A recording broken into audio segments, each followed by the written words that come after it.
kalau mulai ada gejala bahwa Anies itu ternyata tergantung pada modal seperti yang hari-hari ini, itu juga semua reputasi yang pernah dia bangun di Jakarta hilang.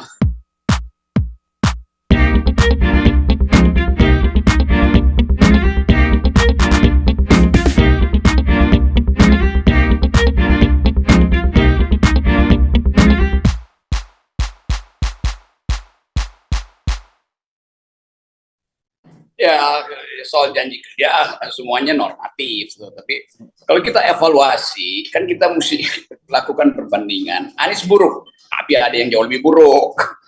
Anies kurang mampu untuk turun merakyat, ada yang lebih kurang mampu tuh. Kira-kira begitu perbandingannya itu. Kurang merakyat artinya narasi Anies kadang-kadang terlalu akademis gitu. Tetapi kan soalnya adalah lesser evil-nya siapa gitu kan. Jadi tentu tadi saya dengar Mbak Nuria lakukan satu evaluasi dengan parameter yang lengkap itu hal yang mesti dipahami oleh para pengamat Anies, bukan dipahami Anies tuh.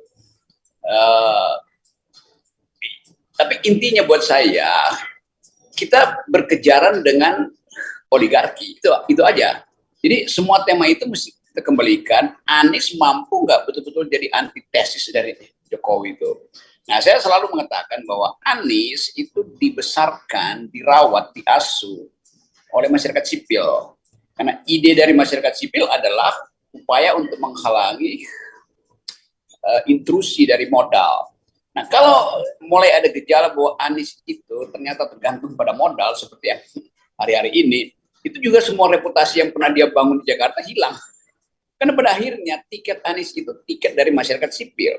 Tetapi kemudian tiket itu diambil alih atau di silent takeover oleh partai itu Nasdem. Begitu masuk ke Nasdem maka bau uangnya jadi tinggi itu karena semua partai akan lakukan transaksi itu. Dan itu yang menerangkan kenapa misalnya hari 10 November gagal itu pasti ada upload yang belum lengkap itu. Jadi sebetulnya kalau kita evaluasi per hari ini, orang hanya ingin lihat bagaimana Anies mempertahankan integritasnya supaya dia bisa menimbulkan alternatif atau bisa jadi alternatif, bahkan jadi kontras. Itu aja sebetulnya. Jadi semua ukuran kesuksesan Anies akan diukur dengan satu parameter. Anies mau masuk nggak di dalam politik baru Indonesia, yaitu diasuh oleh relawan, sehingga relawan mau keluar uang buat Anies. This is my share, kira-kira begitu tuh. Nah, kita ingin dorong itu. Nah, buat saya prestasi Anies ya udah itu di Jakarta memang ada problem yang nggak mungkin dia selesaikan. Tetapi sinyal bahwa Anies bersih itu yang harusnya kita perlihatkan pada kandidat yang lain kan. Kan Anies akan kita pasang untuk dibedakan dengan Ganjar. Anies kita pasang untuk dibedakan dengan Prabowo. Anies dipasang dibedakan dengan Puan dengan segala macam itu. Apa dasar pembedanya? Ya cuma satu, yaitu kemampuan untuk mengambil jarak dari oligarki. Karena cuma tema itu yang bisa menyelamatkan negeri ini nih. Jadi kita bisa balik ke situ dan membalikkan itu tentu ada semacam kesepakatan koordinasi masyarakat sipil untuk mengatakan Anies walaupun ya masih banyak problem yang perlu diselesaikan, tetapi dia punya potensi untuk menyelesaikan lebih banyak kalau dia jadi presiden.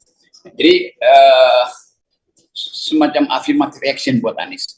Nah, posisi itu yang sekarang kurang dibicarakan dan Anies akhirnya masuk dalam jebakan materialisme tuh karena seolah-olah menunggu dana yang cukup dan aktivitas relawan akhirnya dia perintahkan untuk mendekat ke Nasdem itu juga memperburuk citra dia tuh.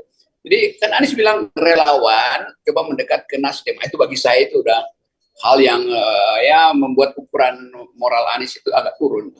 Relawan biar aja relawan lakukan aktivitas sendiri, jangan disuruh mendekat ke Nasdem karena masyarakat sipil dengan masyarakat politik kimia leadershipnya beda tuh.